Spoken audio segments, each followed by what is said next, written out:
شاہ جی کہتے ہیں جب ہم چھوٹے تھے نا، چوتھی پانچویں کلاس کے طالب علم تھے، تو ہمیں کتوں سے بڑی گہری دلچسپی تھی۔ بڑی خواہش تھی کہ میں ایک کتا پالوں، اعلیٰ نسل کا۔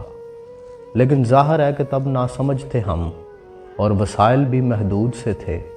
ایسا نہیں ہو سکتا تھا کہ میں کسی پیٹ ہاؤس میں جا کے کسی بہت اعلیٰ نسل کے سرٹیفائیڈ پپی کو لے کے گھر آ جاتا، اتنے وسائل نہیں تھے۔ تب نہ میرے ذہن میں کوئی خاص تھیوری یا پھر اس سے متعلق کوئی خاص علم یا پھر کوئی کانسیپٹ بھی نہیں تھا نسل چیک کرنے کے حوالے سے۔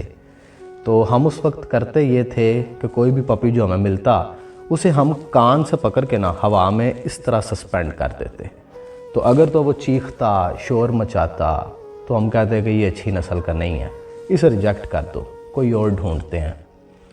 اور جو خاموشی سے سہ جاتا نا اس تکلیف کو، تو ہم کہتے تھے کہ یہ بڑی اچھی نسل کا ہے۔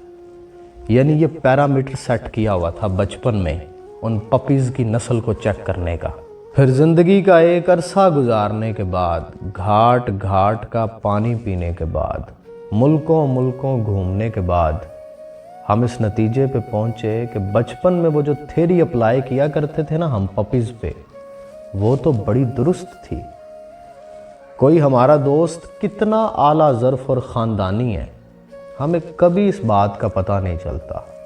اس بات کا ہمیں اس وقت پتہ چلتا ہے جب اس کو ہماری طرف سے کبھی کوئی غم دیکھنے کو مل جائے، کوئی ذہنی تکلیف پہنچ جائے اسے ہماری طرف سے، یا پھر کوئی نقصان ہو جائے اس کا ہمارے ہاتھوں۔ اس پہ وہ کیسے ریئیکٹ کرتا ہے، اس سے یہ پتہ چل جائے گا کہ یہ انسان کتنے بڑے ظرف کا مالک ہے، یا اس کی رگوں میں خون کتنے اعلیٰ خاندان کا ہے۔ تو یاد رکھیے گا کہ اگر کوئی شخص اعلیٰ ظرف اور خاندانی ہے تو آپ کی طرف سے ملنے والے غم کو، تکلیف کو یا پھر نقصان کو وہ بڑی ہی خندہ پیشانی سے سہ جائے گا۔ لیکن یہ بھی یاد رکھنا ہے آپ نے کہ کسی کو پلان کر کے کوئی غم، تکلیف یا نقصان نہیں دینا، یہ گناہ ہے۔ یہ نہ ہو کہ چیک کرنے کے لیے یا جان بوجھ کے آپ کسی کو تکلیف میں مبتلا کر دیں یا کسی کا نقصان کر دیں، یا کسی کو جان بوجھ کے آپ کان سے پکڑ کے چیک کرتے پھریں۔ ایسا نہیں ہے۔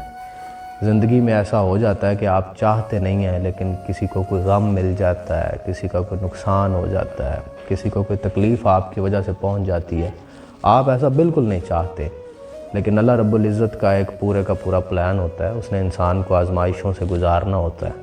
یہ عالم اسباب ہے، تو فائدے کا سبب بھی کوئی انسان بنتا ہے، نقصان کا سبب بھی کوئی انسان بنتا ہے۔ ایسے اگر کبھی ہو جائے تو ریاکشن سے چیک کیا جا سکتا ہے۔